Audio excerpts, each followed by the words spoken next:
Hello, नमस्कार, good evening सगळ्यांना. Welcome to the core Infinity Academy. आजचं आपलं सेशन राज्यसेवा पूर्व परीक्षे संदर्भात आहे, जे आपण GS करतो पूर्ण GS संदर्भात बरं का. म्हणजे फक्त आता एकच विषय पर्टिक्युलर नाही आहेत, तर सगळे जे विषय करतो ते करण्याच्या अगोदर बऱ्याच वेळा आपण असं ऐकतो की सिलेबस बघितला पाहिजे. ठीक आहे, चांगले रेफरन्सेस म्हणजे बुक्स नीट निवडले पाहिजेत. ठीक आहे, म्हणजे सिलेबस नीट बघणे, सिलेक्शन ऑफ द बुक. आणि तिसरी सगळ्यात महत्त्वाची गोष्ट तुम्ही अभ्यास करताना नेहमी ऐकत असाल, PYQ बघितले पाहिजे. सिनियरकडून, क्लासमधून, कुठेही म्हणजे MPSCची तयारी सुरू केली की सगळ्यात महत्त्वाचा पॉईंट तो येतो की तुम्ही PYQ बघितले पाहिजे. आणि मग त्या संदर्भात नेमकं PYQ काय आहे, त्याचं ॲनालिसिस केलं पाहिजे की सॉल्व्ह केले पाहिजेत की अजून काय प्रकार आहे, ते सगळं आपण इथं बघूयात हे आजच्या लेक्चरमध्ये. बरं, लेक्चर सुरू करण्याच्या अगोदर आवाज येतोय का सांगा. चला, हॅलो, गुड इव्हनिंग सगळ्यांना. ऑडिओ व्हिडिओ क्लिअर आहे का?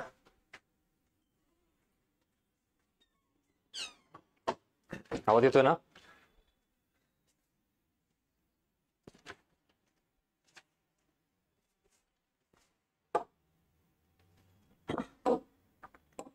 चला,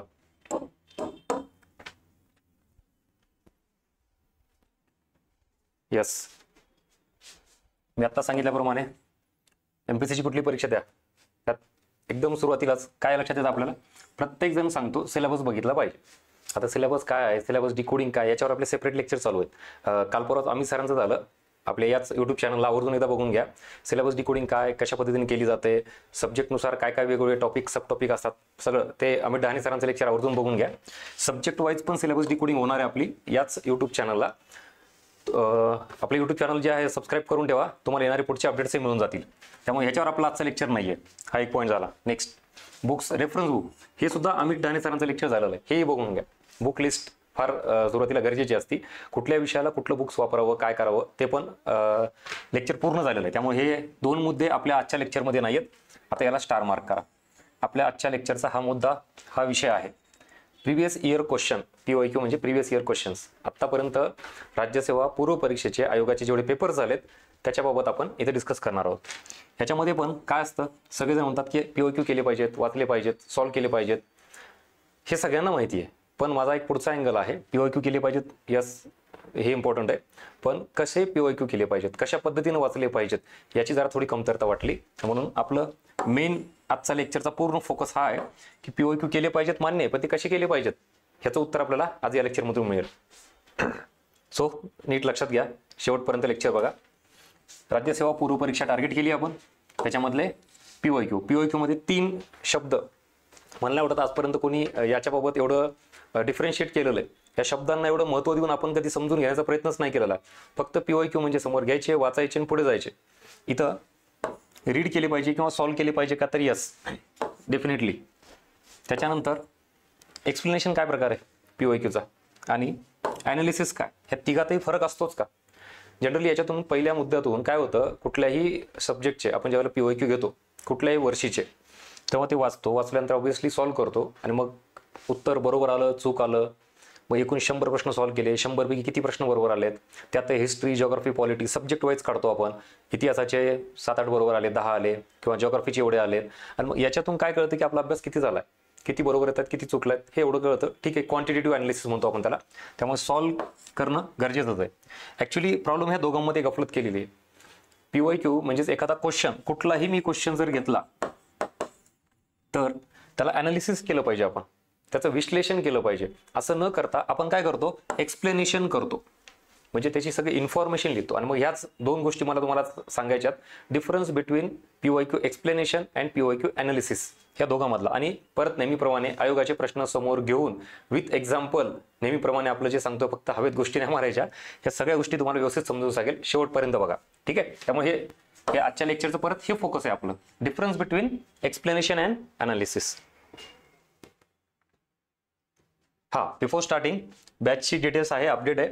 आपण आता जे राज्यसेवेची 2025ची तयारी करतोय, राज्यसेवा 2025, त्याच्यामध्ये हे सगळे पद आहेत वेगवेगळे. आपल्या यूट्यूब चॅनललाच डेमो लेक्चर्स चालू आहेत, हे सगळे जे तुम्हाला सांगितल्याप्रमाणे सिलेबस डिकोडिंगचं अमित सरांचं झालेलं आहे, सेम बुक लिस्टचं. आज हे लेक्चर आहे, परत उद्या इकॉनॉमिक्सचं. पण आता हे लेक्चर जे पुढचं असणार आहे माझं सेपरेटली सिलेबस डिकोडिंगचं असणार आहे. आणि इथून पुढे मग सेम इतिहास, भूगोल, सब्जेक्ट वाईज सिलेबस डिकोडिंग असेल. म्हणून आपलं हे यूट्यूब चॅनल सबस्क्राईब करून ठेवा. त्यात तुम्हाला दररोज जे काय अपडेट येईल ते तुम्हाला मिळून जाईल.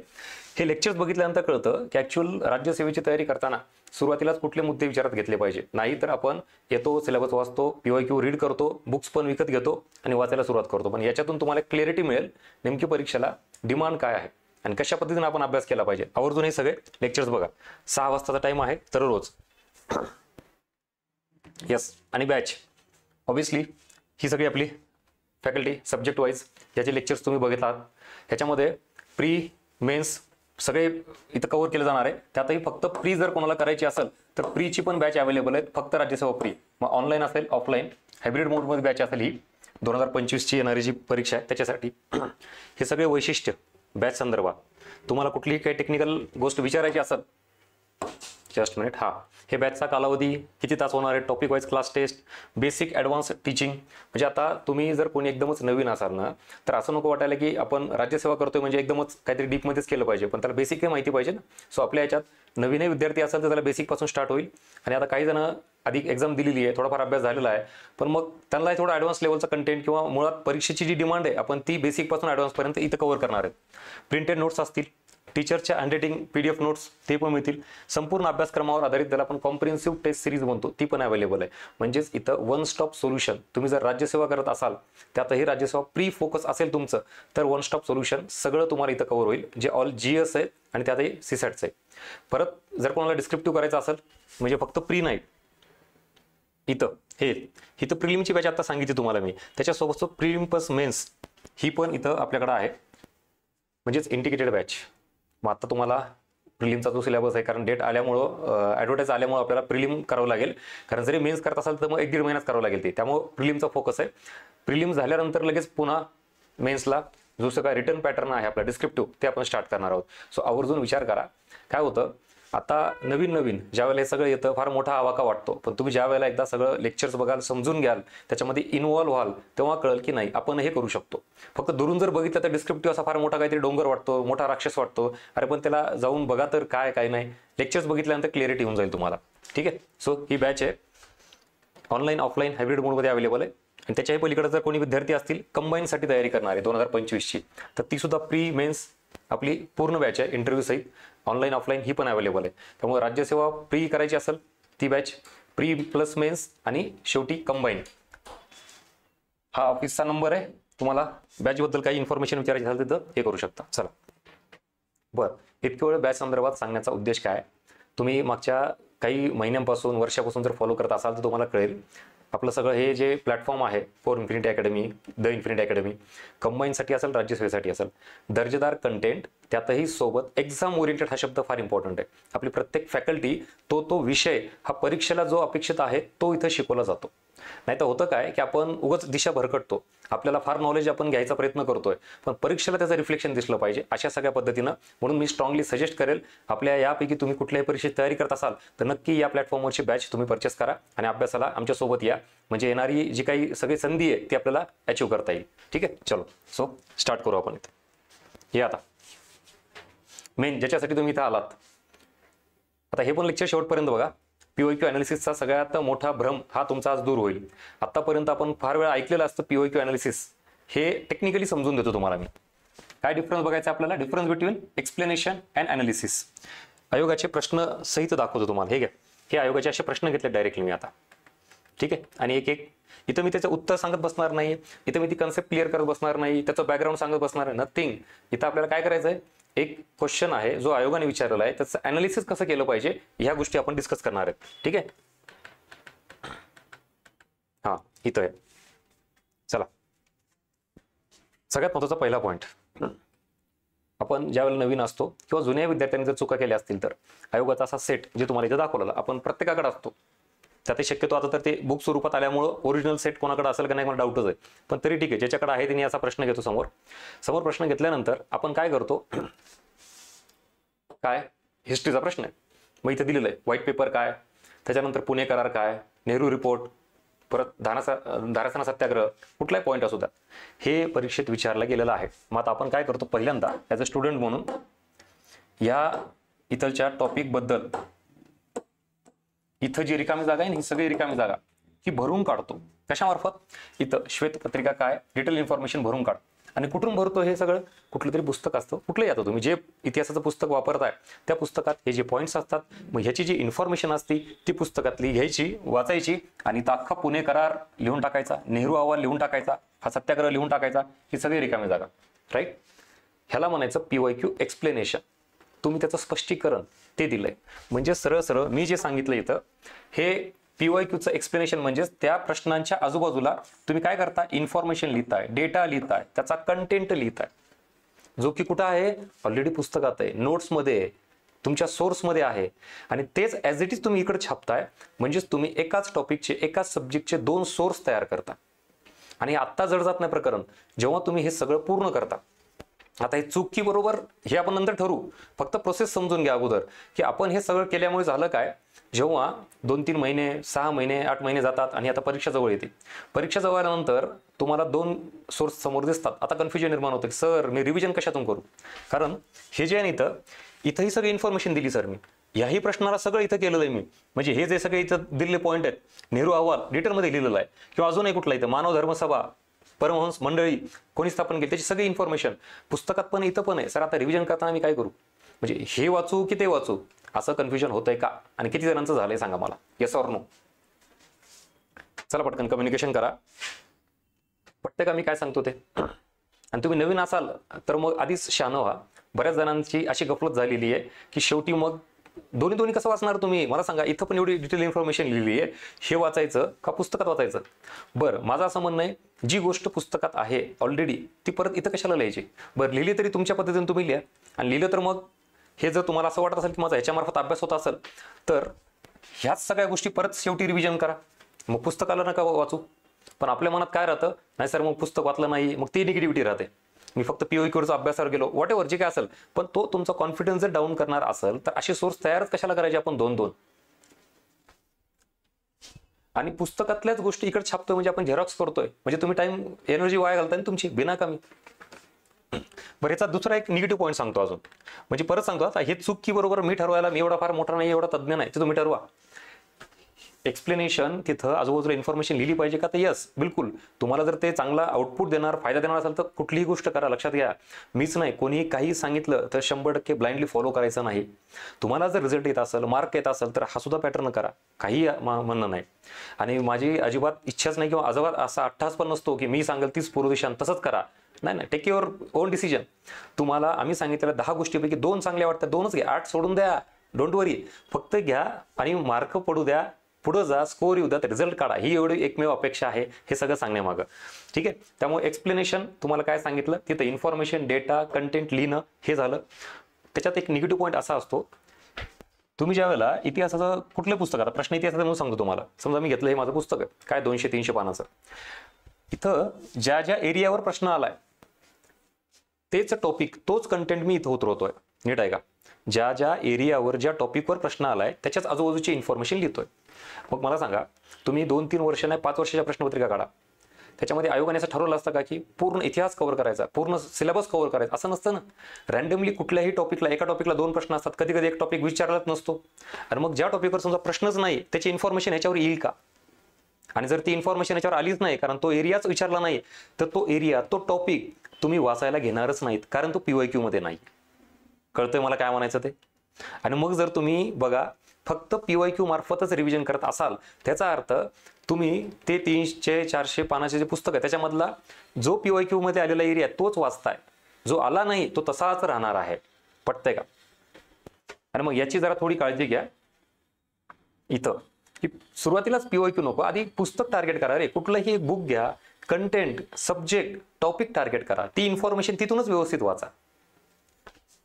इथं उगाच टाकायचं आणि एक्सप्लेनेशन, डेटा, इन्फॉर्मेशन लिहिण्यात काहीच अर्थ नाही, जे ऑलरेडी तिथं आहे. ठीक आहे, हे एक झालं. मग तुम्हाला सर आता करायचं काय?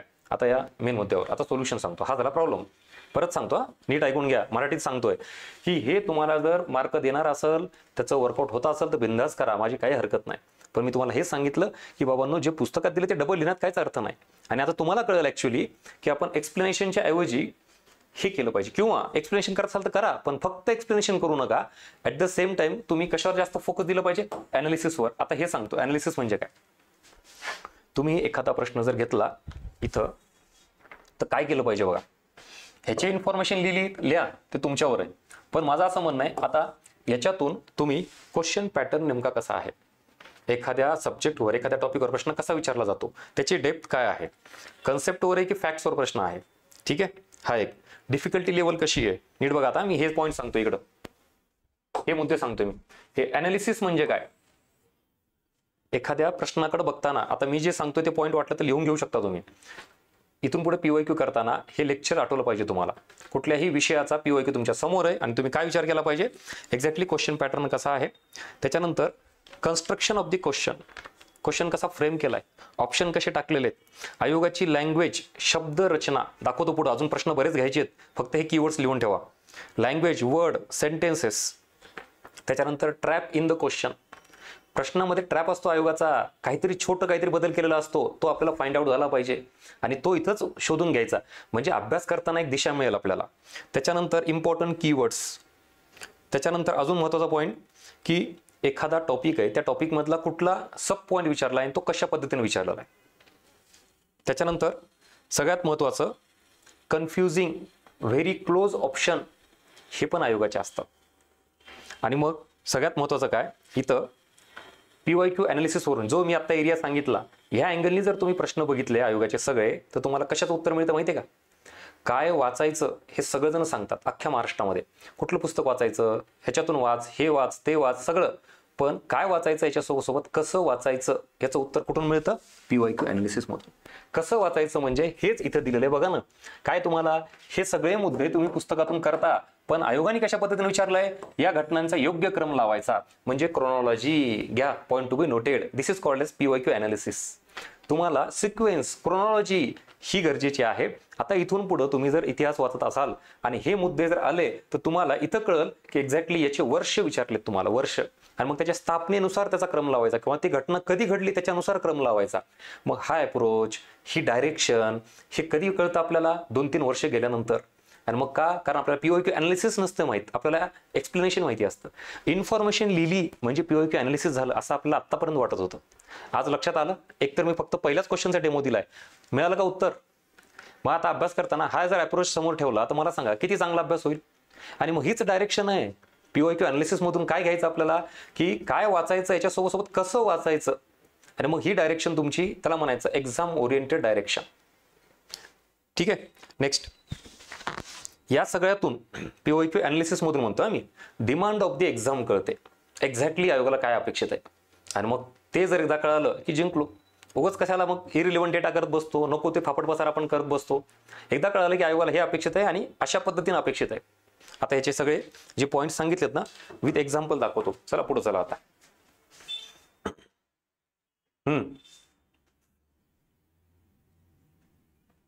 चला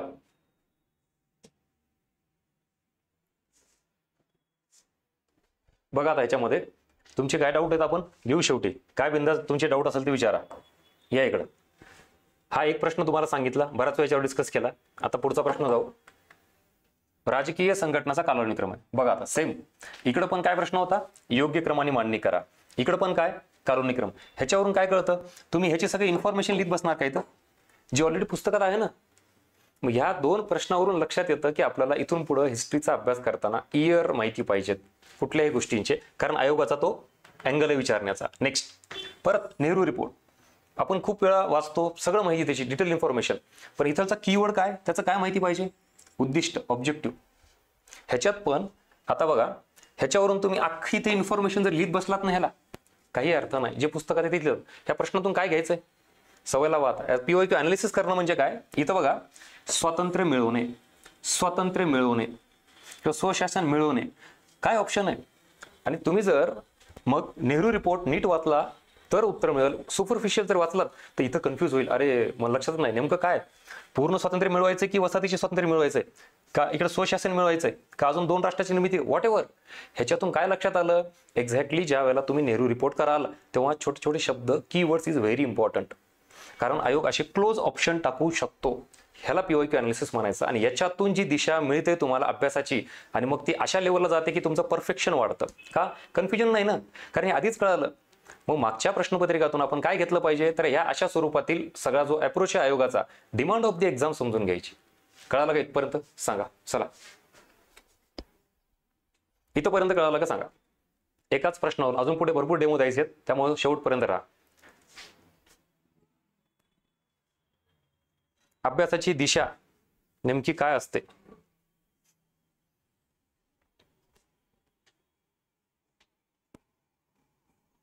चला पटकन.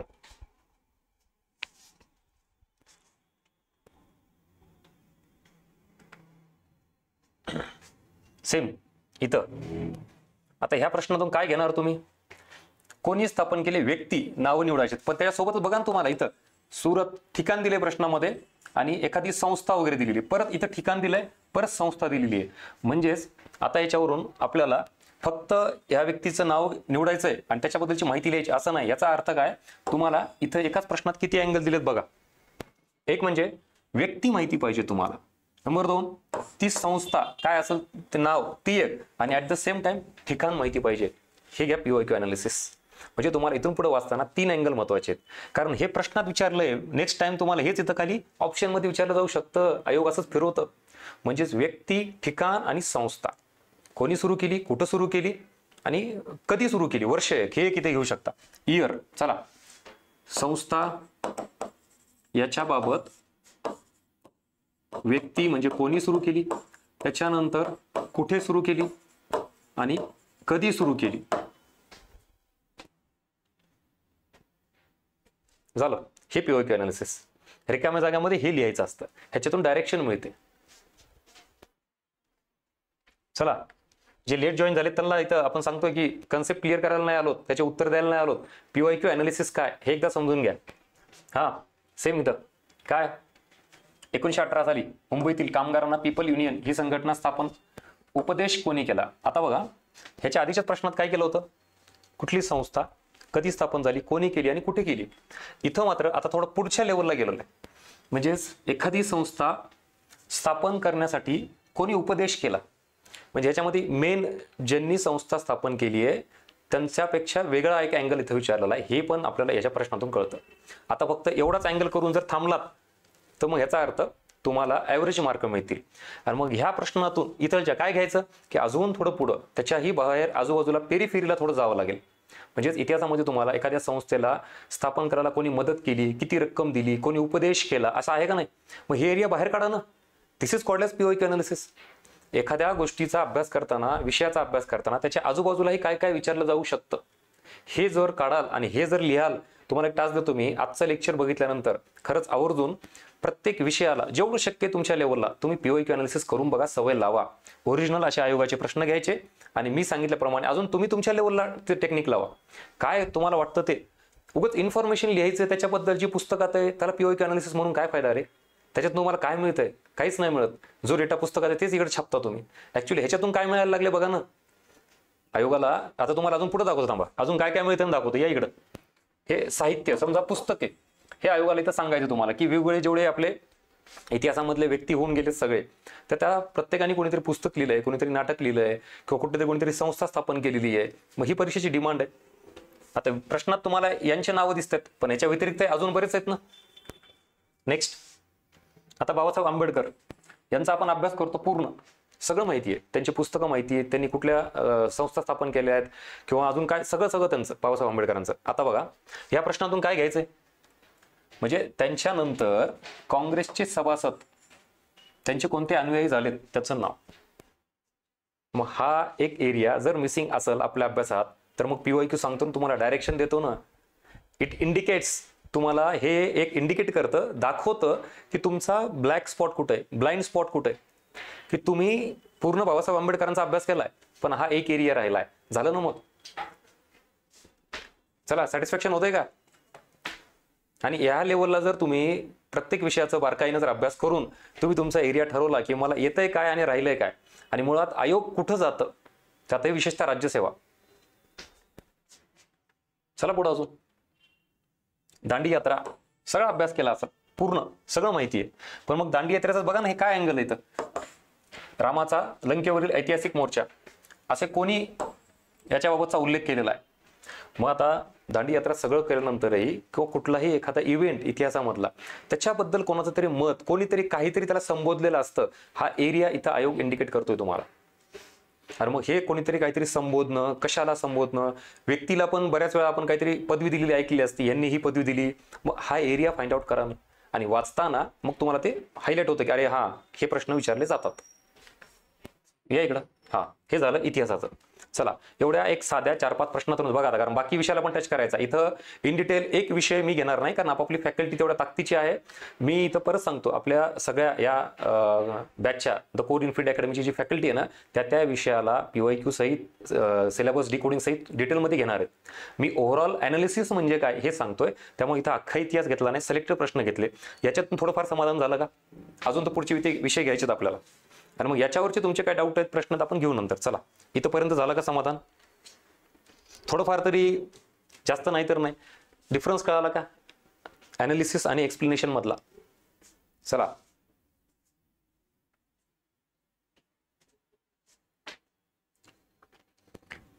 IPL ची मॅच बघून, रील्स बघून तिथं वेळ बर्बाद करून काय मिळणार आहे?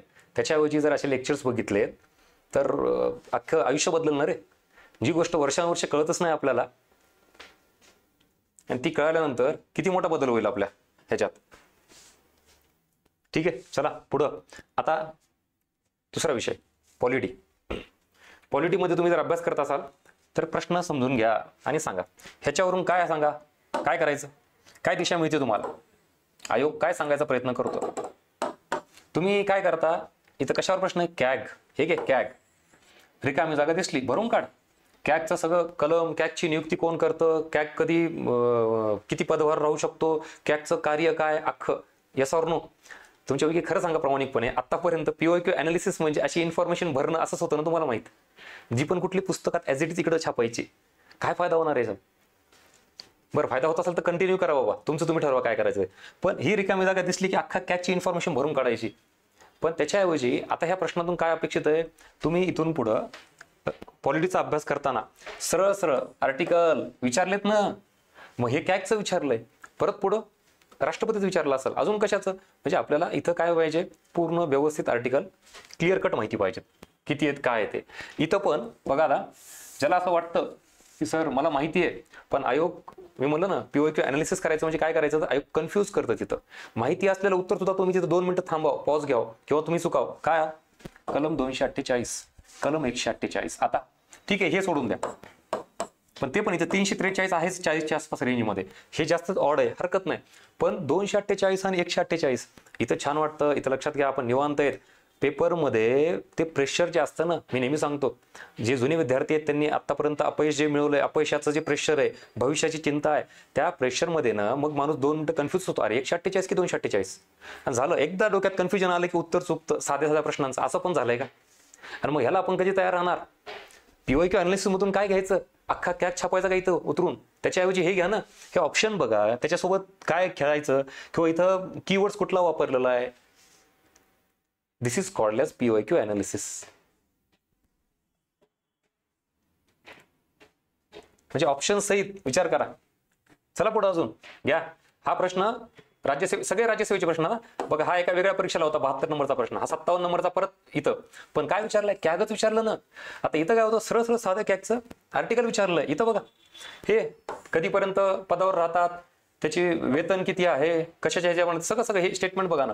मग ह्याच्यावरून काय कळालं तुम्हाला, 2च प्रश्नावरून? अरे कॅग कशा स्वरूपात विचारलं जातं, फक्त आर्टिकल विचारलं जाईल आणि त्याच्याबद्दलची इन्फॉर्मेशन विचारली जाईल. मग हे एवढं सगळं त्यांना पदावरून दूर कसं करू शकलं जातं, काय केलं जातं, मग हे एरिया बाहेर काढा ना.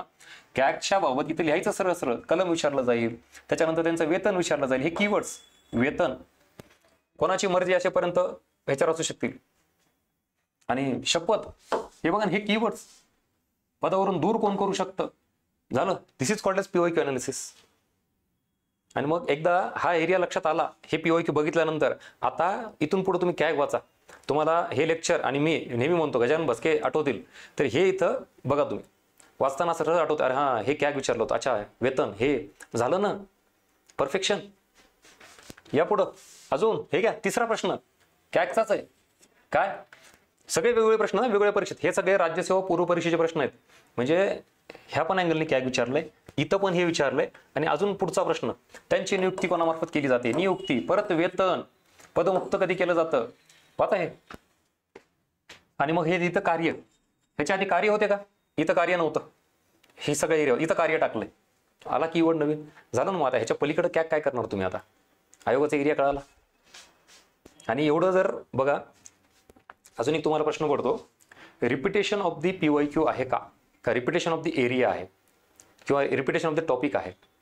जे असं वाटतं ना की POQ पाठच केलेत, अशी स्टेज आली काही जणांची, जुन्या विद्यार्थ्यांची, की काही POQ विचारा मी लगेच उत्तर सांगतो, हे सर याचं 2 नंबर आहे, ह्याचं 3 नंबर, एवढे पाठ झालेत POQ. पण मला सांगा, एवढे POQ वाचून पाठ करून सगळं माहिती असून काय फायदा, रिझल्ट आला का, मार्क वाढले का. आणि मग त्याचं काय कारण आहे, आपण POQ वाचायचो किंवा पाठ करायचो, सोडवायचो किंवा त्याचं उत्तर तिथं आजूबाजूला इन्फॉर्मेशन लिहायचो, पण POQ ॲनालिसिस मात्र कधी केलं नाही. बाकी सगळं केलं POQ सोबत, पण कधी विश्लेषण नाही केलं, डिमांड ऑफ द एक्झाम काय समजून नाही घेतली. हे इथं जर कॅगचाच अभ्यास करताना एवढे अँगल ओपन होत असतील, तर अजून ते किती बाकी आहेत बघा. आता काय भरपूर सांगण्यासारखं. हे इथं बिगर घटनात्मक संस्था.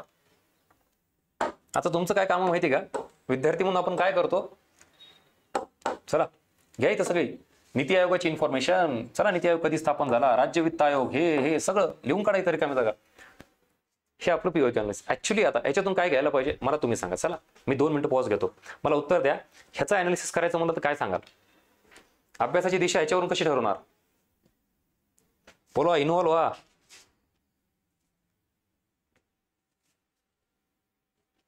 हा कंटेंट तुम्हाला कुठल्या पुस्तकात कुठं मला दाखवा. मला वाटतं त्याच्या आधी ह्या गोष्टीवर चर्चा झाली आहे एवढं डिटेल. डायरेक्ट POQ घेतो आणि आपण एक्सप्लेनेशन करतो.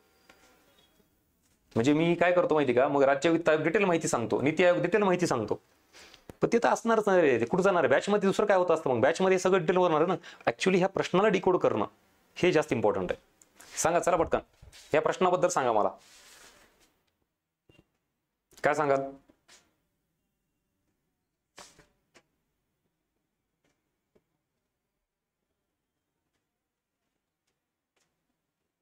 Exactly right. चला अजून सवय लावा आता. अशी कधी काय म्हणतो आपण त्याला, ऍक्टिव्हिटीज केलेली नाही आपण. या प्रश्नातून तुम्हाला काय डायरेक्शन मिळाली, कॉन्स्टिट्यूशनल आणि नॉन कॉन्स्टिट्यूशनल ज्या बॉडीज आहेत, ज्या संस्था आहेत, ह्या तुम्हाला करायच्यात. इथं आता नॉन कॉन्स्टिट्यूशनल विचारलं म्हणजे एवढंच करायचं का फक्त. आता तुमचं हेच तर काम आहे की इथं नॉन कॉन्स्टिट्यूशन विचारले, पुढच्या वेळेस कॉन्स्टिट्यूशन विचारलं. घटनात्मक संस्था किंवा घटनात्मक बॉडीज कुठल्या आहेत आणि मग बिगर घटनात्मक कुठल्या आहेत, हे एरिया तुम्हाला इथं एक्सपेक्ट आहे आयोगाला तुमच्याकडून. मग तुम्ही आता अभ्यास करताना हे करून टाका, विषय क्लोज. विचारा मग आता काय विचारायचे, बिगर घटनात्मक विचारा, घटनात्मक विचारा, सांगू शकतो आपण, तयार राहणं. बाकीच्यांना ह्या गोष्टी फक्त एवढ्या पुरतच करतात. परीक्षेत काय विचारलं, नॉन कॉन्स्टिट्यूशनल, सगळं माहिती मला. तुम्ही आता याच्यातून अजून एक अँगल ओपन करायचा, कॉन्स्टिट्यूशनल बॉडी पण करून टाकायची. यस, चलो पुढं. आता बऱ्यापैकी फॅक्ट झाले. राज्यघटना करताना हा पण अँगल बघा. आता ह्याच्यातून काय कळत, कन्सेप्ट, भारतीय राज्यघटना धर्मनिरपेक्ष राज्य स्थापित करते म्हणजे नेमकं काय बघा. आता म्हणजे राज्यसेवेला ह्या पण लेवलची क्वालिटी अपेक्षित आहे तुम्हाला, उगाच वर छोटं मोठं नाही केलेलं. आणि मुळात राज्यसेवा म्हणलं की आपल्याला थोडी कन्सेप्च्युअल क्लॅरिटी अजून किंवा डेप्थ वाढवावीच लागणार आहे. आता तर डिस्क्रिप्टिव्ह पॅटर्न झाला म्हणल्यावर तर अपेक्षाच आहे. बघा नाही काय विधान आहे ते, 1 2 3 4 5 स्टेटमेंट दिलेत, एवढे वाचायचे, हे करायचे. कन्सेप्ट बाबत किती डेप्थ लागते ती ह्या प्रश्नातून कळते. परत फॅक्ट साधा, घटना दुरुस्तीचा प्रश्न, भरपूर बोलणं झालं याच्यावर. आता हा इकडून काय कळतं ह्या प्रश्नातून, सोर्सेस घटनेचे, कुठून काय घेतलं आपण, कोणत्या देशाकडून काय घेतलं, हा एरिया कळतो. आणि मग ह्या प्रश्नावरून तुम्ही सगळेच एरिया करायचेत ना. म्हणजे सगळेच आपण ज्या ज्या देशाकडून काय काय घेतलं एकदा हे करून टाका. हा एक प्रश्न दाखवतो तुम्हाला इथं कुठं, 75 नंबरचा हा प्रश्न. हा अजून एक प्रश्न बघा, हा 73 नंबरचा दुसऱ्या परीक्षेला विचारलेला सेम. राज्यसेवेला दुसऱ्या वर्षी विचारलेला. भारतीय संविधान स्वीकार केलेलं आहे. ही तर अमेरिका, कॅनडा, दक्षिण आफ्रिका, आयर्लंड आणि इथून त्याचे हे पॉईंट्स. इकडं पण सेम, फक्त इकडे हे टाकले इंग्लंड, अमेरिका, आयर्लंड, ऑस्ट्रेलिया आणि इकडचे एरिया. 2 प्रश्न काय इंडिकेट करतो तुम्हाला बघा. परत इकडं आता याच्यावरून काय कळतं, भारतीय नागरिकत्व कधी संपुष्टात येते. मग आता भारतीय नागरिकत्वाबाबत कधी संपुष्टात येते हे पण, कधी कसं मिळवता येतं हे पण घ्यायचं, विषय क्लोज करायचा. कोणाला नागरिकत्व घेता येतं, कशा पद्धतीने घेता येतं, बाय बर्थ असतं का अजून कशाचं असतं, किंवा संपुष्टात कधी येतं, कुठल्या कारणाने, याबाबतचा हा एरिया. म्हणजे कन्सेप्ट पण किती गरजेचं आहे राज्यसेवेला, तुम्हाला ह्या मागच्या 2-3 प्रश्नातून ते लक्षात आलं. परत आता हे साधं फॅक्ट्स वर्ष, ह्याच्यातून बघा काय कळतं आपल्याला, काय अभ्यास केला पाहिजे, कशाचा स्वीकार कधी केलाय, साधा प्रश्न. म्हणजे राज्यसेवा जरी असली तरी फॅक्ट्स विचारले जातात. या काही प्रश्नातून तुम्हाला काय लक्षात आलं, छोट्या छोट्या गोष्टी सुद्धा आयोग विचारतं. फार साधं छोटं आर्टिकल, एखादी छोटी कन्सेप्ट, एखादी छोटी फॅक्ट, ती सुद्धा परफेक्ट पाहिजे. उगाच फक्त राज्यसेवा म्हणून डीप मध्ये नको घ्या. त्याच्यातून काय, पक्ष कधी कुठला पक्ष काय स्थापन झाला भारतामध्ये हे वर्ष विचारलेले आहेत. मग आपलं काय काम आहे हे करणे. ह्याच्यात पण बघा 56, 86, 46 सगळं काहीतरी कन्फ्युज होईल असं. दुसरा प्रश्न अजून इकडं फक्त एका याचा विचारला होता, इकडे जोड्या लावामध्ये विचारलाय बघा. एरिया तेच आहे, राष्ट्रीय पक्ष स्थापना वर्ष, इकडं पण तोच प्रश्न होता. क्लिअर कट इंडिकेट देतं आयोग, सांगतं की बाबांनो मला एखाद्या विषयाची नेमकी काय अपेक्षा आहे आणि एखादा एरिया, एखादा टॉपिक जर गेला तर तुम्ही कसं करणं अपेक्षित आहेत. कन्सेप्टची पण क्लिअरिटी लागते, फॅक्ट्स पण लागतात सरळ सरळ.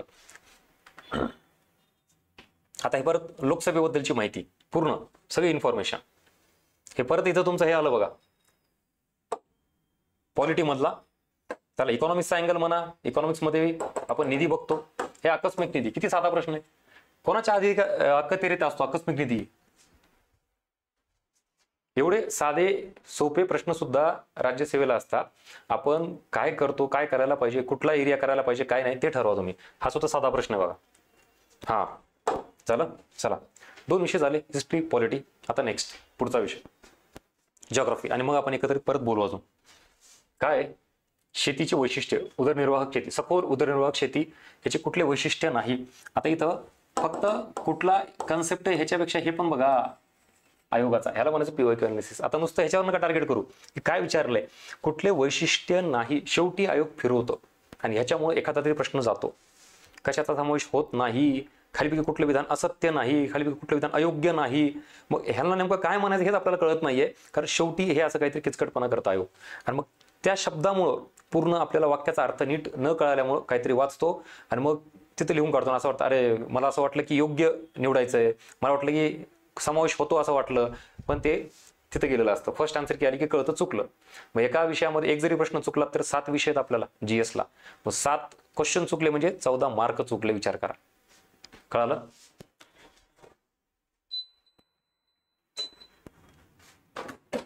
चला ठीक आहे.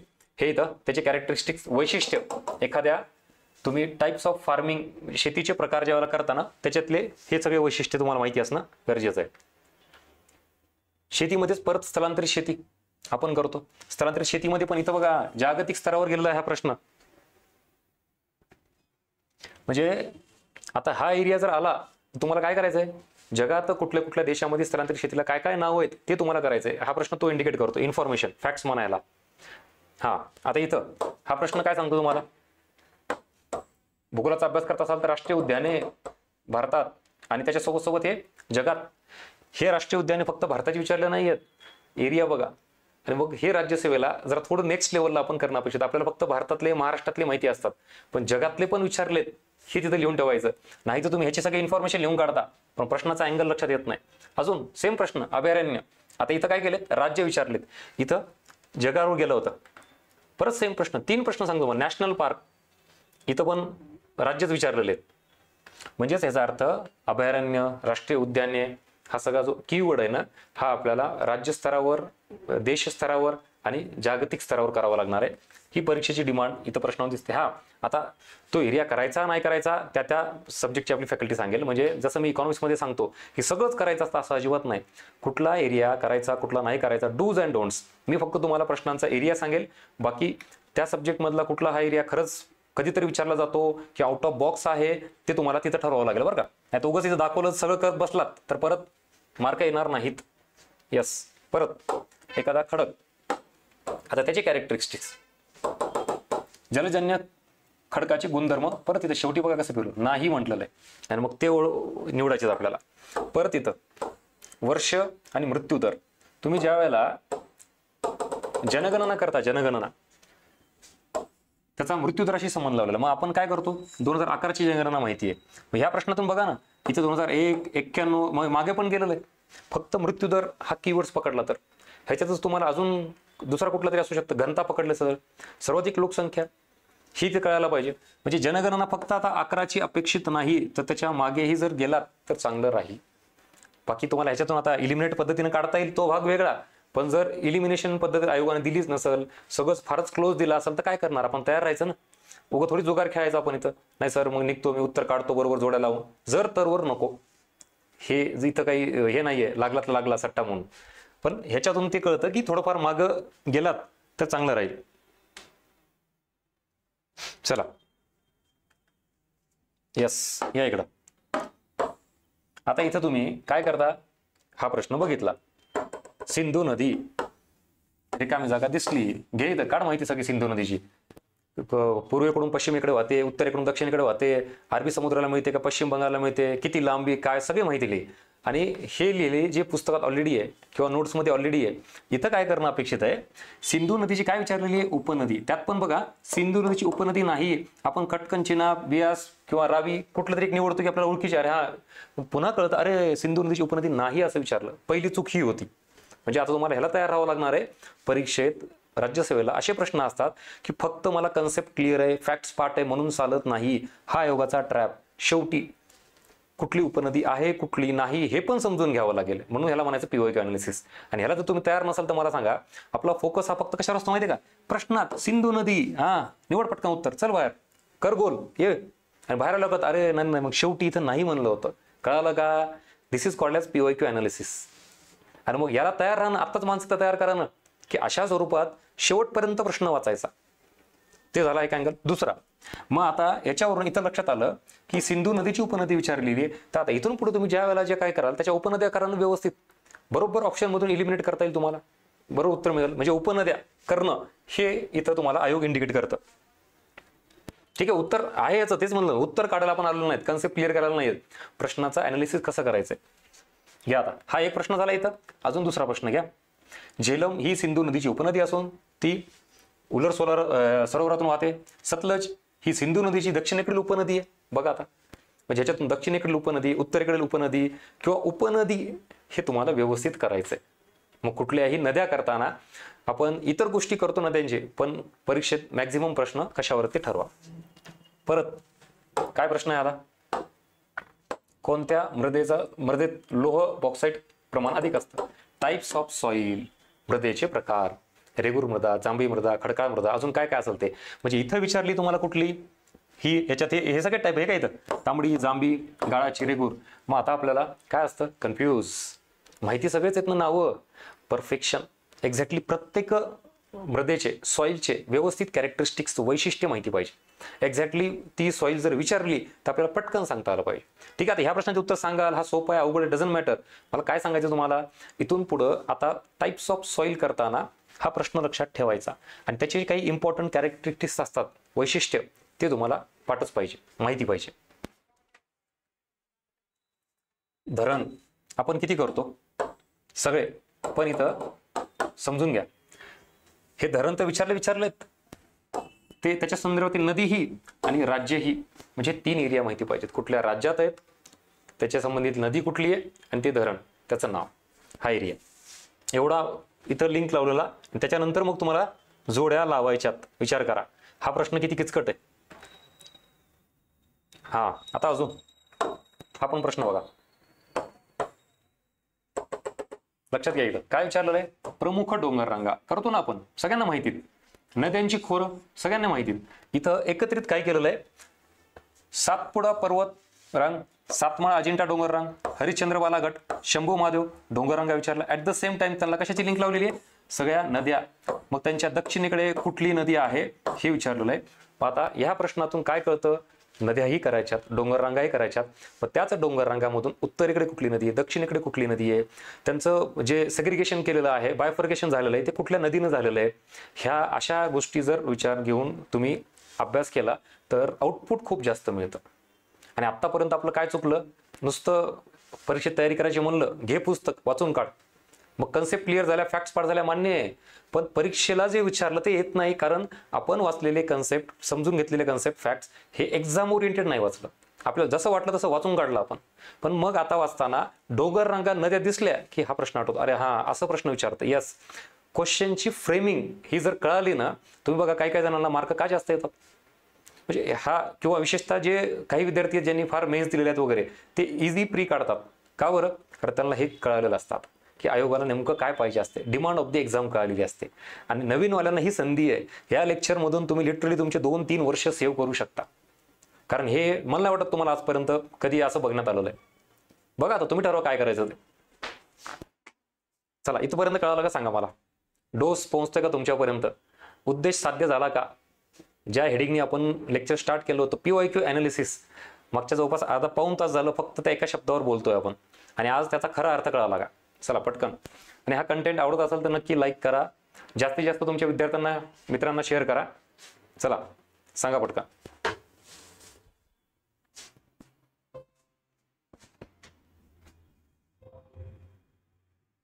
हॅलो हॅलो, आवाज येतोय का?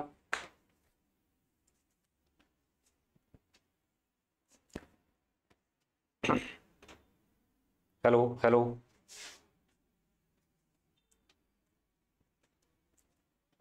हा, तुम्हाला हे विचारलं होतं आत्ता, एवढं सगळं आत्तापर्यंत जे ऐकलात ते पोहोचलं का तुमच्यापर्यंत? आणि हा कंटेंट आवडत असेल तर लाईक करा, तुमचे फीडबॅक कमेंट बॉक्समध्ये मेन्शन करा, आणि जास्तीत जास्त विद्यार्थ्यापर्यंत पोहोचवा. कारण आता आपली राज्यसेवा ही डिस्क्रिप्टिव्ह झाली म्हणल्यानंतर कॉम्पिटिशनही प्रचंड वाढलं आहे. UPSCचे विद्यार्थी पण राज्यसेवा देणार आहेत, आणि त्याच्यामध्ये आपण जे आत्तापर्यंत कंबाईन किंवा ट्रॅडिशनली ऑब्जेक्टिव्ह राज्यसेवा केलेल्या विद्यार्थ्यांना हे तिथं काही मुद्दे आहेत ते तुम्हाला पुढे नेतील, बूस्ट करतील.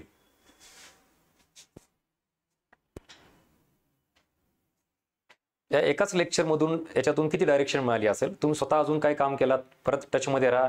अशीच व्हॅल्यू एडिशन, असेच इतर काही व्हिडिओज तुम्हाला आपल्या द कोर इन्फिनिटी अकॅडमीवर मिळून जाईल. त्यामुळे टेलिग्राम चॅनल असेल, यूट्यूब चॅनल असेल, सबस्क्राईब करून ठेवा. येस, ठीक आहे, चला पुढे जाऊयात.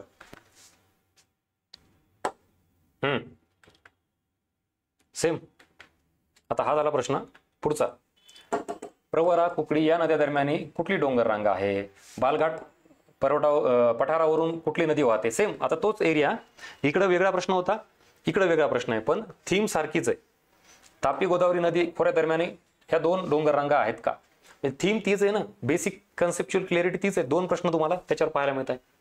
आता हा प्रश्न बघा, अजून जरा राज्यसेवा लेवलचा भूगोलातला अजून पुढचा प्रश्न म्हणला तर हा वाला. सह्याद्रीचा अभ्यास खूप करतो आपण, सह्याद्री डोंगर रांग, पण ह्या सरळ रेषेत नसून अनेक ठिकाणी काय आहे, वक्राकार आहे आपली सह्याद्रीची डोंगर रांग सगळी सह्याद्री. मग हे वक्राकार जे आहे ना, ह्याचं काय विचारलंय बघा. कारण मग हे कधी कळणार आपल्याला, अभ्यास करताना ज्या वेळेला आपण सगळ्या गोष्टी करतोय, तो राज्यसेवेला म्हणून ज्याला म्हणतो ना, तर ती ही डेप्थ पाहिजे. कुठल्या तरी गोष्टीचं काहीतरी कारण असतं, ते कारण तुम्हाला सांगता आलं पाहिजे. आणि मी, मला वाटतं मागच्याच लेक्चरला डेप्थ अँड डिफिकल्टी लेवल, तोही लेक्चर व्हिडिओ बघून घ्या, बघितला नसेल तर आपल्या द कोर इन्फिनिटी अकॅडमीच्याच यूट्यूब चॅनलला आहे. त्याच्यात मी हेच सांगितलं की कारणे, वैशिष्ट्य, उद्दिष्ट, परिणाम, परिणामामधलेही सकारात्मक परिणाम, नकारात्मक परिणाम, हे कीवर्ड्स आहेत राज्यसेवा पूर्व परीक्षेसाठी, GS साठी. सगळ्या विषयाला तुम्हाला कुठल्याही गोष्टीला त्याचे उद्दिष्ट, हेतू, कारणे, परिणाम हे जास्त इम्पॉर्टंट आहे. ह्याच्या एक्झाम्पल्सही सांगितलं तुम्हाला. इकडे अजून गोदावरी व कृष्णा नद्यांच्या तुलनेत बघा. आता हा प्रश्न, गोदावरी, कृष्णा नद्या याच्या तुलनेमध्ये कावेरी नदी याच्या पात्रामध्ये हिवाळ्यात पाण्याचे प्रमाण वाढते, काय कारण आहे सांगा? आता तुम्ही गोदावरी, कृष्णा नदीची लांबी सांगता, पूर्वेकडून वाहते का पश्चिमेकडून, अरबी समुद्राला मिळते का पश्चिम बंगालला, कुठं काय असेल बंगालच्या उपसागराला, हे सगळ्यांना सगळं माहिती रे. पण मग इथं काय आता अपेक्षित आहे आपल्याला आयोगाने हे विचारल्यानंतर आपण अभ्यास करताना साध्या गोष्टी, फॅक्ट्सही केल्या पाहिजेत, पण परत कारण, परिणाम, उद्दिष्ट जे सांगितलं ते ह्या गोष्टींचा हा जर एरिया PYQ मधून जर घेतला तर विचार करा, जो अप्रोच आहे अभ्यासाचा आणि आपला जो अभ्यास आहे रिव्हिजन आहे ते एक्झाम ओरिएंटेड होतं आणि मग मार्क येतात. चला पुढं अजून इथं आता हा भूगोलामधला घ्या, इकॉनॉमिक्स मधला घ्या. लोकसंख्या, महाराष्ट्राची लोकसंख्या 2011 जनगणनेनुसार कुठले विधान बरोबर आहे. आता ज्याला असं वाटतं की मी महाराष्ट्राची लोकसंख्या किंवा जनगणना केली, एकाच प्रश्नात आयोगाने किती मोठा एरिया कव्हर केला बघा महाराष्ट्राच्या. एकतर राज्य, आपलं राज्य देशात कितव्या क्रमांकाला आहे, त्याच्यानंतर घनता किती आहे, साक्षरता किती आहे, लिंग गुणोत्तर किती आहे. एकाच प्रश्नात अख्खा महाराष्ट्राची जनगणना विचारून टाकली. मॅक्झिमम पॉईंट क्लिअर झालेत. मग आता ह्याच्यावरून काय घ्यायचं आपल्याला, फक्त मला साक्षरता असून चालत नाही, लिंग गुणोत्तर नाही, घनता नाही, असं अर्धवट करून चालत नाही. तुम्हाला भलेही हे माहिती आहे, हे माहिती, दोन ऑप्शन मला माहिती की बऱ्यापैकी महाराष्ट्रात सगळ्याला सोपे जातात. Yes or no? बरोबर ओळखलं ना मी? हे बऱ्यापैकी सगळ्यांना माहिती. तर मग आता थोडं अजून पुढे गेलो का, हे माहिती नसतं की एक्झॅक्टली साक्षरता, लिंग गुणोत्तर, मग तिथपर्यंत जायचंय. नागरीकरण म्हणजे काय, डेफिनेशन हे. आणि तुम्ही हे बघा, आयोगाचे वाक्य बघा किती हे असतात. ह्याच्यावर कधी काम केलंय का तुम्ही?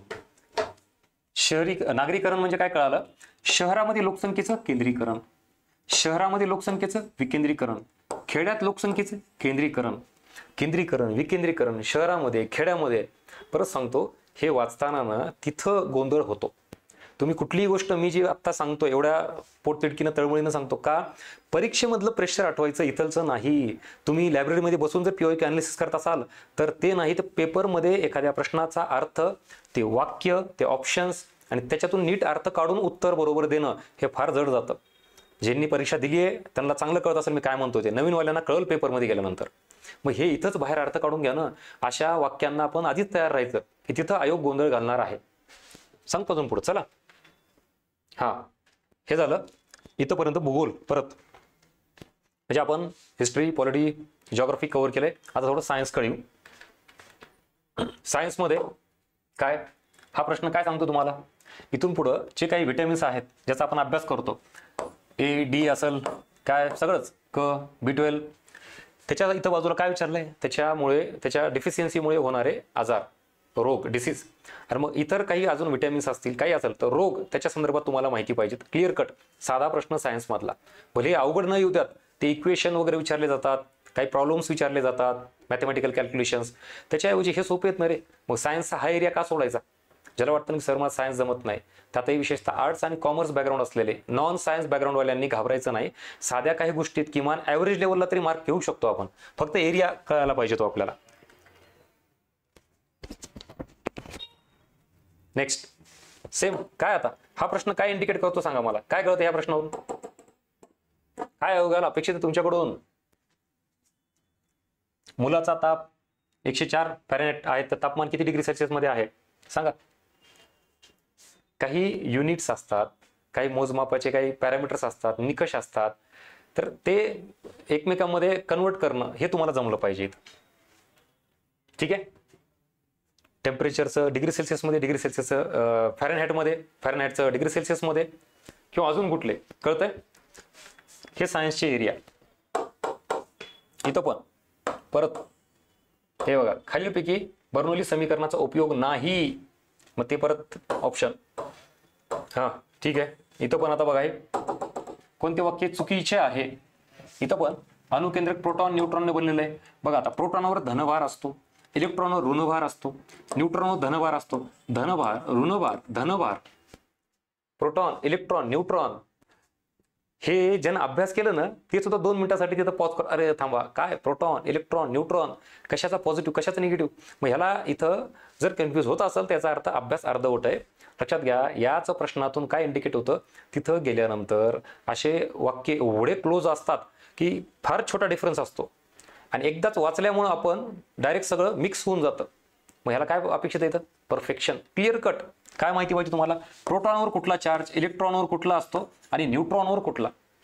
हे जर पटकन कळालं लगेच उत्तर मिळून जाईल. आणि हे जर कन्फ्यूज होत असेल तर मग कसं अवघड आहे. परत इथं आवाजाचा प्रसारासाठी माध्यमाची गरज असते नसते, कन्सेप्ट. परत आवाजाची वारंवारता, हे एकक आलं बघा इथं, परत आलं का एकक. ह्याच्या आधी पण काय होतं, हे इथं एककच आहे ना, हे पण हे इथं म्हणजे परत ह्या वेगवेगळ्या प्रश्नातून आपल्याला हे एरिया कळतात. इथं रोग, ह्याच्या आधी विटॅमिन्स बाबतीतले होते, इथं परत रोगावरच आहे प्रश्न. हा एक प्रश्न इथं काय, शंखशास्त्राचा अभ्यास म्हणजे कशाचा अभ्यास, म्हणजे the study of soil, the study of tissue, हे जे हे आहेत ना तुम्हाला वेगवेगळे एरियात आतापर्यंत विचारलेले आहे, म्हणजे कशाचाही अभ्यास तुम्हाला तिथं विचारला जातो, हे तुम्हाला इथं लक्षात यायला पाहिजे. ठीक आहे. अजून आता हे पण प्रश्न आहेत. चला हे झालं इथंपर्यंत सायन्स. बरं, परत एकदा पॉज घेतो. पुढचा सब्जेक्ट म्हणजे जो आपला इकॉनॉमिक्स जो मी शिकवतो ते घेण्याच्या अगोदर इथंपर्यंत कळालं का सांगा.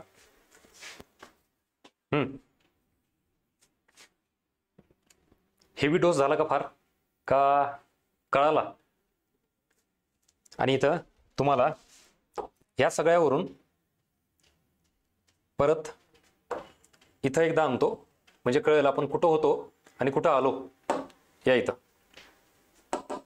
पुढच्या प्रश्नाकडे जाण्याच्या अगोदर या इथं मी काय सांगितलं, difference between PYQ explanation and analysis, हे लेक्चर होतं आपलं ऍक्च्युली. आले का जागेवर सगळे? आणि मग आत्तापर्यंत तुम्ही काय करत होतात, त्या प्रश्नाच्या आजूबाजूला सगळी इन्फॉर्मेशन जी पुस्तकातली तिथे टाकत होतात, आणि त्यालाच आपल्याला काय वाटायचं, पीओक्यू अनालिसिस आहे. ऍक्च्युली ती पीओक्यू एक्सप्लेनेशन म्हणू आपण त्याला. आणि मी आत्ता जे सगळं सांगितलं त्या प्रश्नामधला एरिया, प्रश्नाचं स्वरूप, वाक्यरचना किंवा खाली ऑप्शन, क्लोज ऑप्शन, काय जे असेल ते हे सगळं इथं सांगितलं. दिस इज कॉल्ड ॲज पीओक्यू अनालिसिस. याला म्हणायचं question pattern, depth, demand of the exam, area. CAG म्हणलं तर कॅगवरच कसा प्रश्न आलेला आहे, किंवा कुठलाही हिस्ट्रीचा घ्या, पॉलिटीचा घ्या, काही ह्याच्यातून एक थोडा सेन्स डेव्हलप होतो आणि त्याच गोष्टी तुम्हाला मार्क देतात.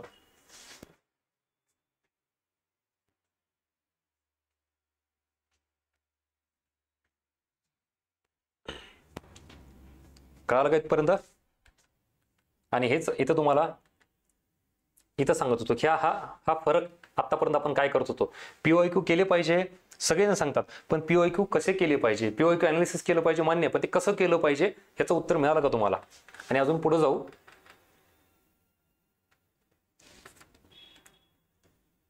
या इकडं आता अजून काय प्रश्न आहेत, मग त्याच्यातून एकदा पूर्ण क्लॅरिटी येईल तुम्हाला. हा,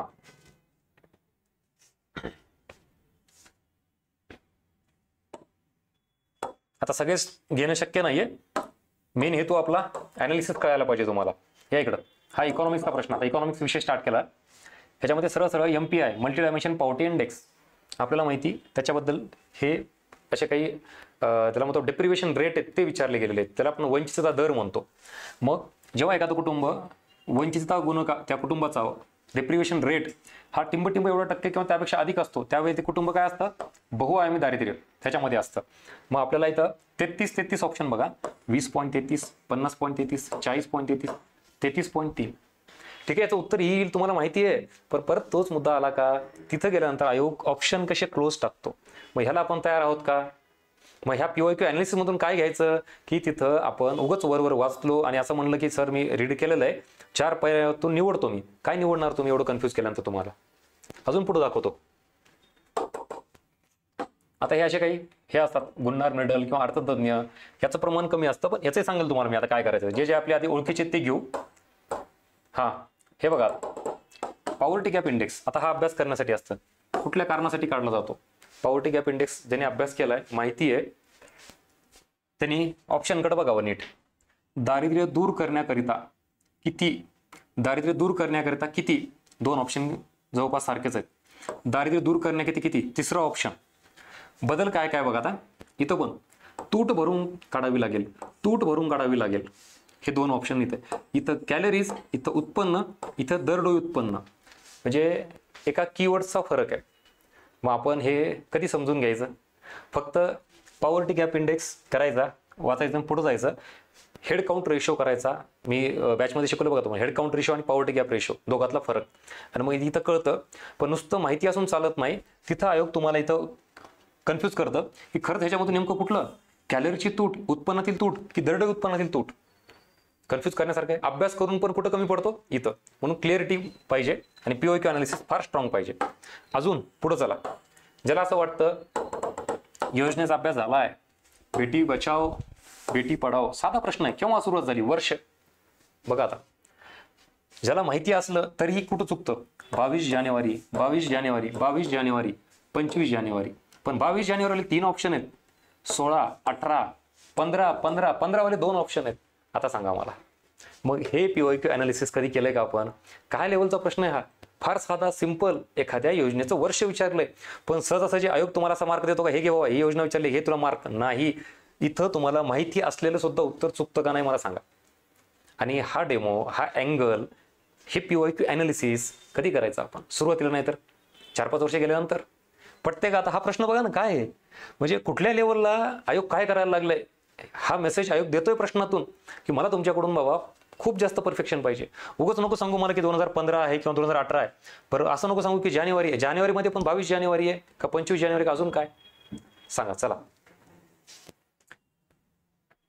हा प्रश्न बघून आता तुम्हाला असं वाटेल सर डोळे उघडले. आणि आता मात्र इथून पुढे अभ्यास करताना परत सांगतो गजानन भस्के आठवणार की हे असंच वाचायचं, हे ऑप्शन आहेत, हे आयोग आहे, ही राज्यसेवा पूर्व परीक्षा आहे. आणि तो जो बदल असेल ना तुम्हाला स्कोर बूस्ट करणार असेल पेपरमध्ये. चला, एवढ्या सगळ्या गोष्टी देतोय, परत सांगतोय तुम्हाला, याच्यातून एवढीच अपेक्षा, व्हिडिओला लाईक करा आणि जास्तीत जास्त विद्यार्थ्यांना शेअर करा आणि तुमचे फीडबॅक मेन्शन करत चला.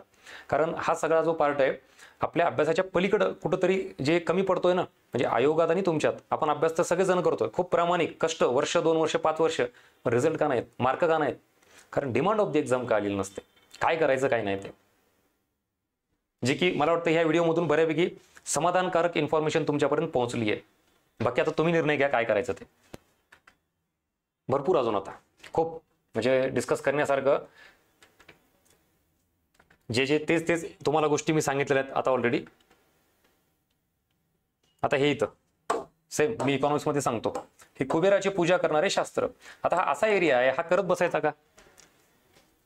म्हणजे डूज अँड डोंट्स ते पण सांगेल. आता जसं आपल्या पुढचे डिस्कशन इन डिटेल लेक्चर येतील एका एका विषयाचे, तिथे मी तुम्हाला परत अजून व्यवस्थित इकॉनॉमिक्स सांगेल सगळं. हा, आता करंटच्या अँगलनी किंवा एखादी व्यक्ती आली तर व्यक्तीबद्दलचे काय काय एरिया केले पाहिजेत. त्याच्यानंतर सेम इथं जसं MS स्वामीनाथन विचारले, इथं नागास्वामी यांचं निधन झालं, ते कोणत्या क्षेत्राशी संबंधित होते ह्याच्यातून एरिया घ्यायचं. साधा इथं अध्यक्ष विचारलंय वेगवेगळ्या संस्थेचं, मग आपल्याला हे माहिती पाहिजे की करंटमध्ये करताना अध्यक्ष केले पाहिजे. योजना असेल तर त्याचा लाभार्थी विचारलेला आहे. परत करंटमध्ये ग्लोबल हंगर इंडेक्स, त्याची भारताची रँक विचारलेली आहे. वित्त आयोग आता 15वा झाला, आता 16वा आहे. मग वित्त आयोग करताना आपण फक्त अध्यक्ष पाठ करतो, त्यांच्यासाठी नीट ऐका आता हा मेसेज खूप स्ट्रॉंग. वित्त आयोग तुम्ही ज्यावेळेला कराल ना करंटवाला, इथं काय केलंय, अध्यक्ष, सदस्य, सचिव, हे PYQ अनालिसिस झालं. इथं तुम्ही आता 15 वित्त आयोगाची अख्खी इन्फॉर्मेशन लिहिणं अपेक्षित नाहीये, ते पुस्तकात आहे. इथं तुम्हाला काय घ्यायचंय की मी ज्या वेळेला वित्त आयोग करेल मला अध्यक्ष माहिती पाहिजे, सचिव माहिती पाहिजे, सदस्यही माहिती पाहिजेत. ही ऍक्च्युली डिमांड आहे एक्झामची. आणि जर अर्धवट करत असाल, अख्ख्या महाराष्ट्राला माहिती वित्त आयोगाचे अध्यक्ष कोण आहेत, फायदा नाही. तुला सदस्य माहिती आहेत का, तुला सचिव माहिती का? आणि मग आपण तिथं स्वतःला जे प्रबळ दावेदार समजतो ना, नाही सर मला यावेळेस रिझल्ट काढायचा, कसा काढणार? तुला माहितीच नाही नेमकं काय विचारलं जातं. जे आपल्याला वाटतं तेवढं सोपं तेवढंच करतो, एक पाऊल पुढे गेलं पाहिजे. माझं एक नेहमी वाक्य बघा, जिथं आपण थांबतो तिथून पुढे आयोग सुरू होतो. आपण कुठं थांबतो? एकदम ब्रॉडली, वित्त आयोग, अध्यक्ष माहिती मला सर, सदस्य ठीक आहे माहिती, आता सचिव नाही माहिती, झालं ना, कमी पडला ना, 1 वर्ष गेलं. मग ते कळायला 1 वर्ष लागतं. मग त्याच्यासाठी आपण इथं आलोय का असा जुगार खेळायला? मग हे गायडन्स, ही इन्फॉर्मेशन भेटते ना, ती घ्यायची आणि स्वतःच बदल करायचं. हा यस, आता हे परीक्षेत येणार नाही, पण हे पुस्तक इकॉनॉमिक्स सांगेल मी याच्याबद्दल, ठीक आहे. पण आता सांगा, this is all about PYQ analysis. जो मेन उद्देश होता तो लक्षात आला का? आणि हा झाला कम्प्लीट एक काय म्हणतो आपण त्याला, प्रश्नपत्रिकेकडे बघण्याचा एक अप्रोच, एक्सप्लेनेशन आणि अनालिसिस मधला फरक होप सो तुमच्यापर्यंत पोहोचला असेल. व्हिडिओला लाईक करा, परत फीडबॅक मेन्शन करायला विसरू नका आणि जास्तीत जास्त विद्यार्थ्यांना शेअर करा. या सगळ्यातून परत आता 2 वे कम्युनिकेशन करू. म्हणजे हे झालं मी 1 साइड मी सांगितली, ह्याच्यातून तुम्हाला काय कळालं, एक 2 मिनिट तुमचे ओपिनियन मेन्शन करा. म्हणजे या लेक्चरमधून खरंच जो मुद्दा कम्प्लीट नव्याने तुम्हाला कळाला मेन्शन करावा आवर्जून. आणि हे इकॉनॉमिक्सचं बुक आहे, अर्थनीती पब्लिकेशन स्वतः माझंच आणि मी लिहिलेलं आहे. इकॉनॉमिक्ससाठी राज्यसेवा प्री, आता ऑब्व्हियसली डिस्क्रिप्टिव्हसाठी तुम्हाला वेगळे सोर्सेस सांगेलच मी, पण प्रीसाठी मोर दॅन सफिशियंट आहे. त्याचे इंडेक्स वगैरे तुम्ही जरी बघितलं तुम्हाला लक्षात येईल. NCERT आणि स्टेट बोर्डचाही समावेश याच्यात केलेला आहे. कन्सेप्ट फॅक्ट्स, करंट आणि गव्हर्नमेंट स्कीम सगळ्या अँगलनी हे पुस्तक महाराष्ट्रात सगळीकडे उपलब्ध आहे, ऑनलाईन पण, आणि तुम्ही कुठल्या बुक सेंटरला विचारा. काही कुठे डाऊट असेल, मिळत नसेल तर फोन करू शकता तुम्ही. आणि बाकी ही सिरीज आपली यूट्यूबची चालूच आहे, आवर्जून बघा. म्हणजे आजच्या लेक्चरवरून कळालं असेल, याच्या आधीचे 1-2 लेक्चर झाले आहेत आमिर सरांचे याच्यावर, हे पण आवर्जून बघा. म्हणजे एवढा कंटेंट तुम्हाला सगळा मिळतोय. आणि आता सब्जेक्ट वाईज डिटेल परत सुरू होणार आहे 6 वाजता याच आपल्या यूट्यूब चॅनलला. त्यामुळे सबस्क्राईब करून ठेवा. ही कंबाईनची बॅच मी सुरुवातीला तुम्हाला सांगितलं, राज्यसेवेची. ह्या सगळ्या बॅचेस आहेत, आपल्या ऑफिसचा नंबर आहे. डिस्क्रिप्टिव्हची पण बॅच. येस, आता ह्याच्या कुठल्याही बाबतीत काही डाऊट असेल तर विचारा. माझ्याकडून भरपूर झालंय, आता तुम्ही सांगा तुम्हाला काय विचारायचं आहे अजून.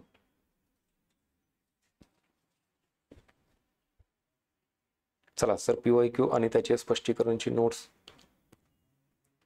ते तुमच्यावर आहे. आता तो कॉल तुम्ही स्वतः पर्सनली घ्या, की आपण ज्या वेळेला PYQच्या आजूबाजूची इन्फॉर्मेशन लिहितोय, स्पष्टीकरण सगळं, तर त्याचे जर तिथं लिहिले तर मग ते शेवटी परत तुम्हाला प्रॉब्लेम देईल, की बुक वाचायचं, मेन सोर्स वाचायचं की हे वाचायचं. मग त्याला थोडीफार काहीतरी एक मर्यादा ठेवा, की एवढंच एक्सप्लेनेशन लिहायचं, किंवा PYQ मधून ऍक्च्युली काय घेणं अपेक्षित आहे ते घ्या आणि पुस्तकात ते मेन्शन करा. फक्त शेवटी गोंधळ होता कामा नये, की PYQची लिहिलेली इन्फॉर्मेशन वाचू की मेन सोर्स वाचू. हा एक प्रश्न महत्वाचा. किती वर्षाचे करायचे? बघा, आता तुम्ही मागे एक 4 ते 5 वर्ष गेला पाहिजेत, खूप झालं, ह्याच्या मागे नको. 3 ते 4 वर्ष ही मोर दॅन सफिशियंट आहेत. इतकंच अनालिसिस करा. त्याच्या अगोदरची जस्ट बघा ना, तुम्हाला इन्फॉर्मेशन म्हणून घ्या. PYQ अनालिसिस करताना तुम्ही मागच्या 10 वर्षाच्या प्रश्न काढा ना, काय हरकत नाही. पण त्याच्यातून काय, फक्त कंटेंट, माहिती, इन्फॉर्मेशन घ्या, की कशावर प्रश्न विचारलेला आहे. पण तो अँगल अप्रोच नका घेऊ. म्हणून 3 ते 4 वर्ष किंवा मॅक्स 5 वर्ष मागचे, ह्याच्या पलीकडे जाऊ नका, कारण रिसेंट ट्रेंड आपल्याला कळायला पाहिजे. मिळालं उत्तर? सर यावेळी बजेटचे सेमिनार? हो, बजेटवर होणार आहे ना, चाललंय आपलं. ते महाराष्ट्राच्या बजेटची आम्ही वाट बघत होतो, आणि तो डॉक्युमेंट जे एवढा मोठा पार्ट आहे, तो सगळा टास्क केंद्राचे आणि राज्याचे सगळे आकडेवारी, म्हणजे जवळपास एक टोटल दोघांचे मिळून 1000 पानांच्या आसपास ते कलेक्शन करायचं असतं. त्याच्यामध्ये ते प्रोसेस चालू आहे. बजेट आणि सर्वे दोन्हीवरही लेक्चर होणार आहे, डोंट वरी.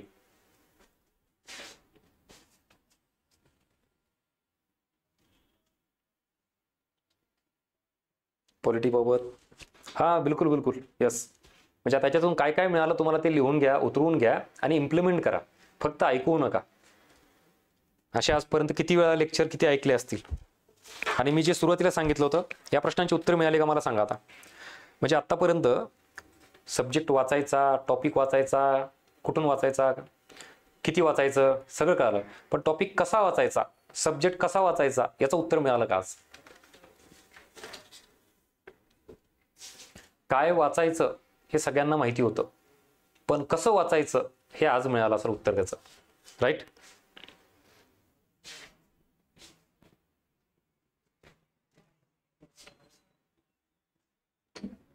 बरोबर?